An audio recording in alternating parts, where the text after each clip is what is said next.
Soy maradoitem,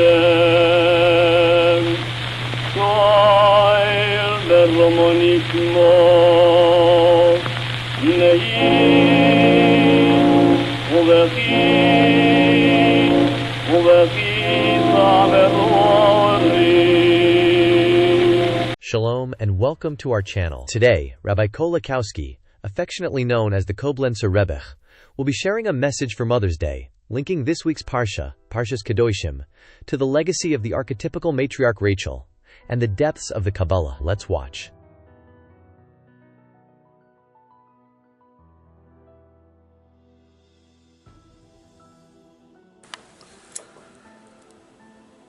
Baruchim Abayim, welcome everyone. This is Rabbi Kolakowski, and today, as we approach Mother's Day, we'll dive into this week's Parsha, which is Achrei Mos Kedoshim, specifically Leviticus 19, verse 3, to explore Jewish perspectives on honoring and fearing mothers. We'll weave in the profound insights of Rashi and the Maharal, and reflect on Rachel Imenu, our matriarch Rachel, as an archetype of the ideal mother, drawing from Jeremiah 31. Let's uncover the timeless wisdom of our tradition and its relevance to Mother's Day. So let's start with a verse from this week's Parsha, Leviticus 19, verse 3. Ish avi ve'imo yitiro v'shabsoisei tishmoro ani Hashem Elokeichem. Every man should fear his mother and his father, and my Sabbaths you shall keep. I am the Lord thy God. This commandment to revere, or in Hebrew the word is fear. It says Ish as avi ve'imo yitira'u, means to, the word yira, of which tira'u is a form of, is to hold in awe. Now that's rather striking, that we should fear our parents. Now here we see that mother is placed before father. That's different than in the Ten Commandments, where the father is mentioned first. In the Ten Commandments it mentions to honor thy mother and thy father.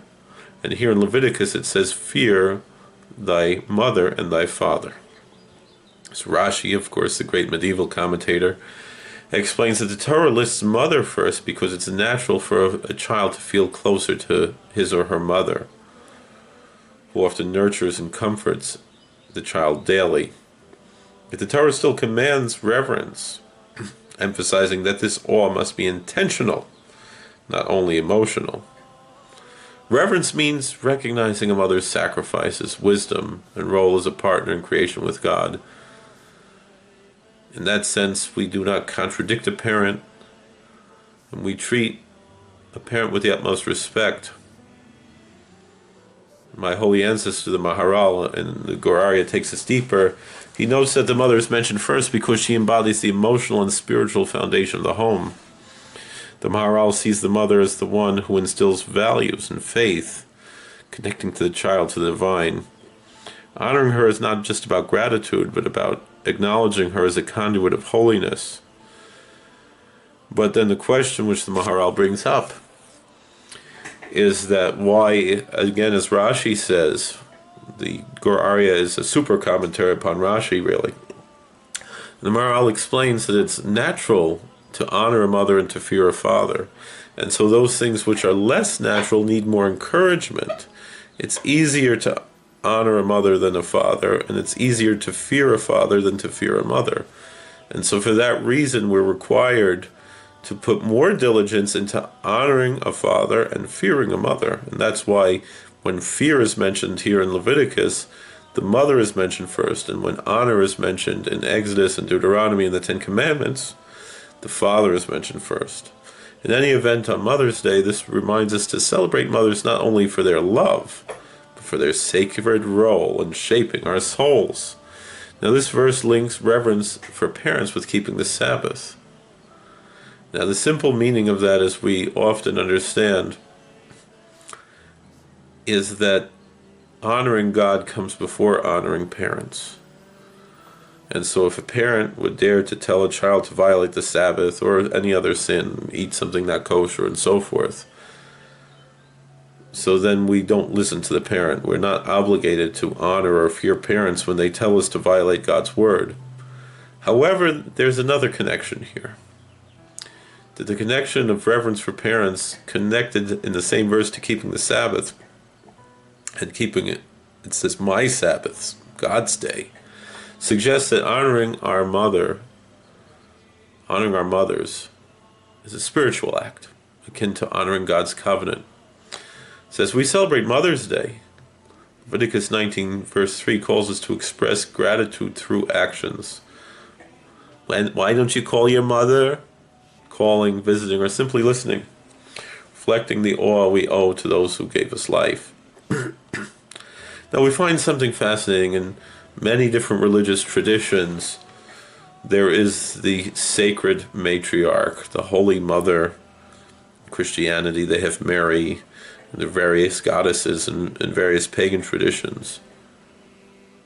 In Judaism, although we don't worship in the same way that these other religions do, although the truth is Christians don't worship, the Catholics don't worship Mary, they venerate her, and the Protestants don't at all, but the Catholics and the Orthodox have tremendous veneration for Mary. But in any event, from a Jungian psychological standpoint, this answers a particular psychological need in humanity to have this idealized archetypical mother. And in Judaism, who is the mother who is given the most veneration and reverence is Rachel Imenu, is Rachel. Even though all of the matriarchs are venerated, there's a special devotion to Rachel Imenu that's unique.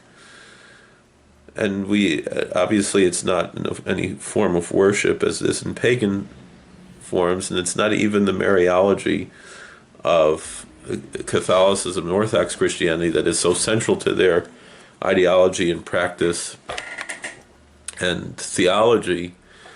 But the reverence for Rachel is part of the Jewish folk religion. The pilgrimage to Bethlehem, where Rachel is entombed. The red strings that are associated with her, that are said to ward off the evil eye. And the other aspects of veneration to Rachel on her yahrzeit, which is observed on the 11th of Cheshvan, falls usually in November, kind of turned into a type of Jewish Mother's Day. Pilgrimages to Rachel's tomb in Bethlehem happen all the time, and it's a dangerous place to go, but particularly on that day. And so let's turn to Rachel Imenu. She emerges in Jewish tradition as the ultimate symbol of maternal love and sacrifice. But why is Rachel venerated above other matriarchs? Sarah, Rebecca, Leah, Sarah, Rivka, and Leah.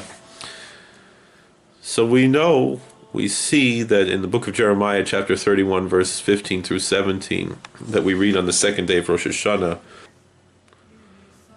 we find a powerful passage that captures her unique role. In Jeremiah, we read that a voice is heard in Ramah, Kol Barama Nishma, lamentation and bitter weeping. Rachel mevakel al baneha, Rachel is weeping for her children, refusing to be comforted, for they are no more. This refers to the Jewish people in exile, particularly the tribe of Ephraim, which was lost, one of the 10 lost tribes. Rachel's descendants, suffering and scattered. Although from the tribes that survived, we still had Benjamin, her youngest son, the one who brought her death in his birth. But Rachel's tears are not just personal, but cosmic. She weeps for all of her children, and she represents that archetype of a mother to all of Israel, not only to the tribes of Joseph and Benjamin. She embodies a mother's boundless empathy, but also the kindness of a sister, someone who is willing to forget and to give up and to be forgiving when her father said to take Leah before her, even though she was promised to Jacob, and that she handed over the signs to her sister so not to embarrass her. She represents that archetype of being able to forgive. The story goes that Jeremiah went to the tombs of all the patriarchs and asked that they should be a defense attorney, each one, Abraham, Isaac, Jacob, Sarah, Rebecca, Leah, to all come to the defense of the Jewish people as they go into exile. And they all refuse. They say if they sinned, let God abandon them. But Rachel had an answer. She said, well, I put up with my sister being my rival, and I forgave her, I even helped her. So too, kind of like we see in Hosea,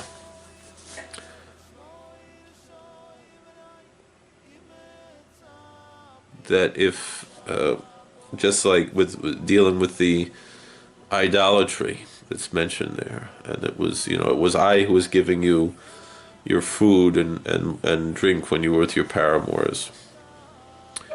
So too, if Rachel was able to forgive her sister who took her husband from her, so too God can forgive us for our sins, even of idolatry.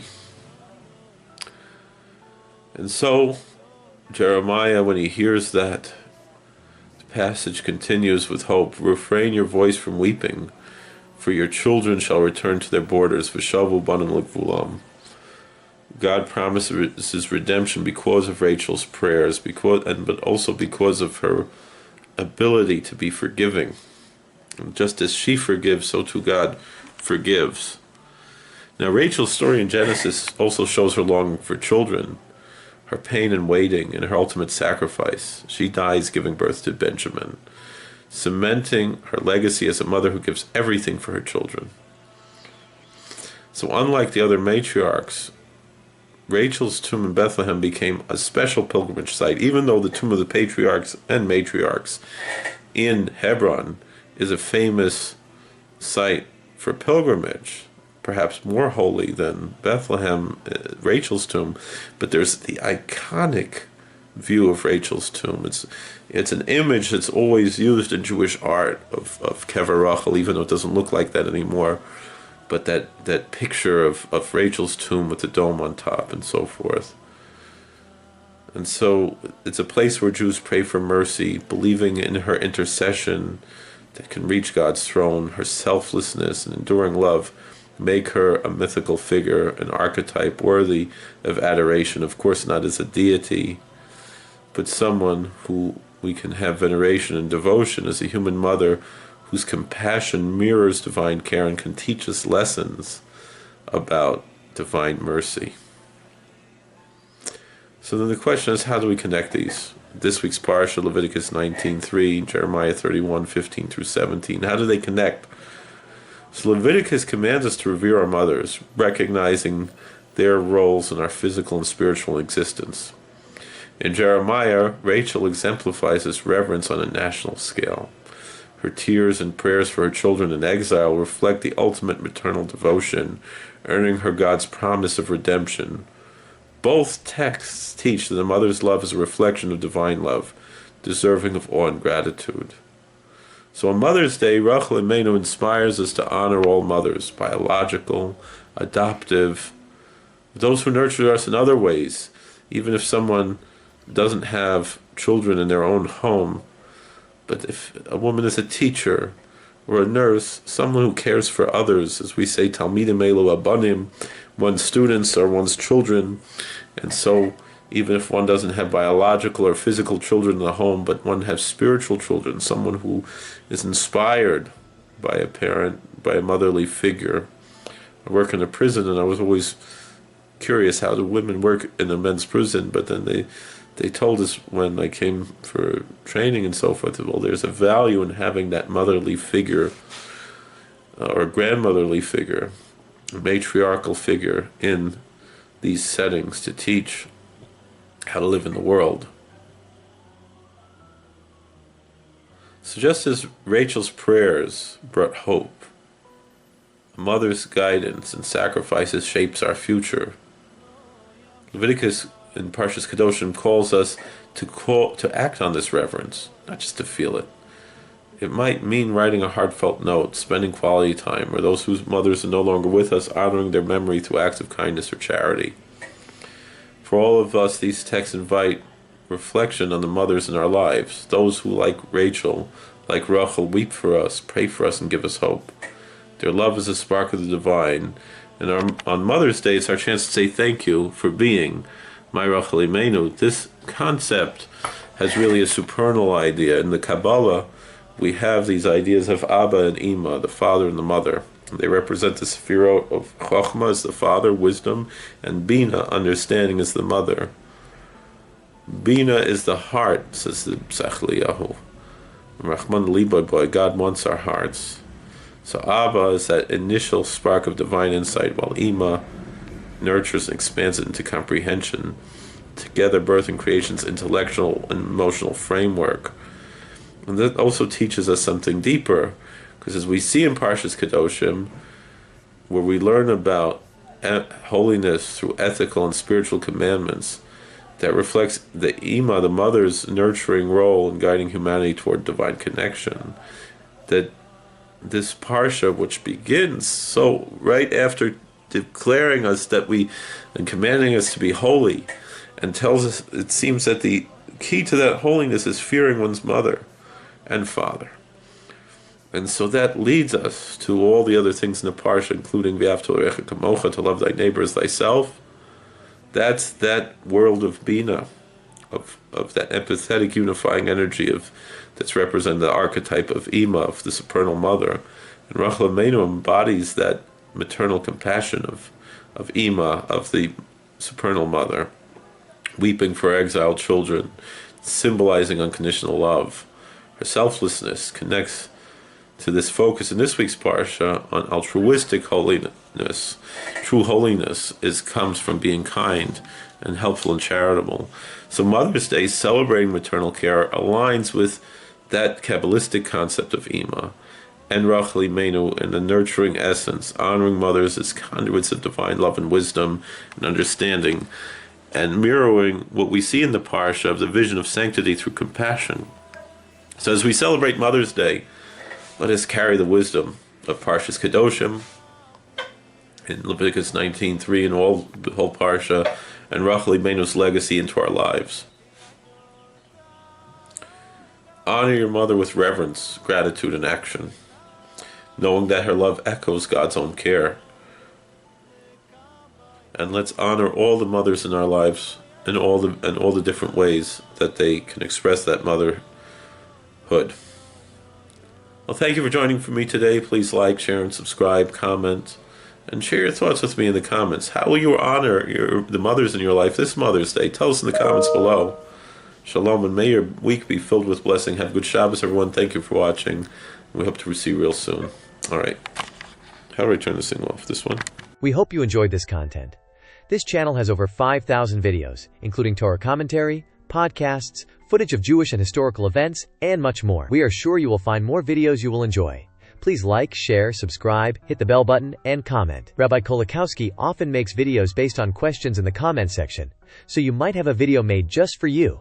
By helping this channel grow, you are helping to spread Torah. God bless. Yibunei HaMikdash, Hirtzia in the Mala.